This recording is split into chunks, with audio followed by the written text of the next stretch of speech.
Okay, hi, Corey back again. I'm introducing essay number 1. This is the first major writing assignment. You'll see directions that are posted as well in Canvas, and I really would like to make sure you read those directions. But sometimes people need to hear it first and maybe see my body movements, hear my voice inflections. To get the general feeling of it. My video here does not replace the actual directions for the essay. If you will read the directions and then read them twice and perhaps even read them a third time after you've written the draft, you should have a clear handle on it. If not, you're going to post questions on the Ask Professor Martin discussion board or email me or chat with maybe a peer in the class. Okay, the overview is that this is a narrative type essay. But narrative in the sense only that's one kind of mode of rhetoric, one pattern of organization we're going to use, which is using descriptive writing to give some details about either a person, an event, a defining aha moment that's really changed your perspective. So you know in the pieces that we've done, the Blind Man and the Elephant, the Interview with a Twist, those pieces have really been about looking at things from alternate perspectives, from viewing it from another point of view. And so I'd like for you to try and describe for us either this person or event or something that's really influenced you, but helping us to see it from your perspective. And then the other piece that's going to have to happen here, because it is academic writing, is we're going to need a thesis or a purpose for this piece of writing. Like, why is this so important? Not just, wow, I won the lottery and it changed my life. That's too simplistic. It's too basic. We need to know why this story is worth telling. Why should we listen to it?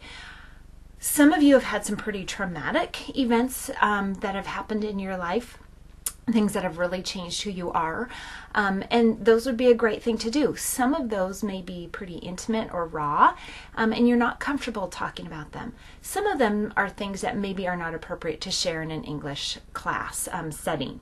So I've had students, and I'm going to assume that there's people in the class that have maybe been in the Department of Corrections, people who have had addiction or abuse issues, they've lost someone to death or suicide. I myself have had a nephew that we lost to suicide. I don't know that those things are necessarily appropriate for this. If you're able to do it in such a way that you feel like it's a story worth telling, and you're going to be able to be assessed on that piece of writing and have peers review that piece of writing, then that's great. But I have, this is a word of caution, I have had students write about something that's so intimate and raw to them that it's just so personal that they wrote this great essay, but then like, oh, but nobody else can read it. Well, it's an English class, and the point of the English class is really to get better at writing, which means the story is fabulous, but if you're not willing to share that piece of writing with your peers, it does not work for this setting. So again, great if you have something that you go, oh, I know I want to write about that. Just make sure when you write about it, as therapeutic as it is, that you will be willing to have people read it, and people are going to be evaluating and giving you some ideas about how you can make your writing stronger. They're not going to evaluate or assess that event or moment, but they will be evaluating the writing that surrounds it. That being said, sometimes we have things that are so mundane or seem so trivial that we're like, oh, that's not even worth it. And those can actually be some of the most defining moments. For example, I'll tell it with small details, but when I was in 3rd grade, I had the worst teacher ever. Her name was Mrs. Gailey. She seemed like she was about 400 years old. Absolutely had it in for me. As I went through her class one day, through a series of events, I ended up throwing up all over myself, all over the classroom, and she really demeaned me for that. There's a lot more details I will put in if I was writing this in a 3-page essay, but the thing itself is just throwing up on yourself in 3rd grade is not as horrific as losing someone to suicide or coming off of a drug addiction. But that moment was the moment where I decided if I go into education, I will be that kind of teacher that never humiliates a student.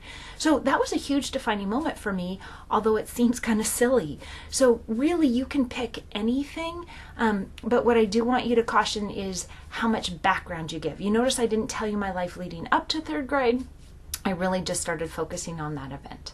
Okay, so lots more to come, but again, the video is just to get you excited about it. I hope that you will have fun with this assignment, and I hope you'll enjoy reading your peers. Thanks.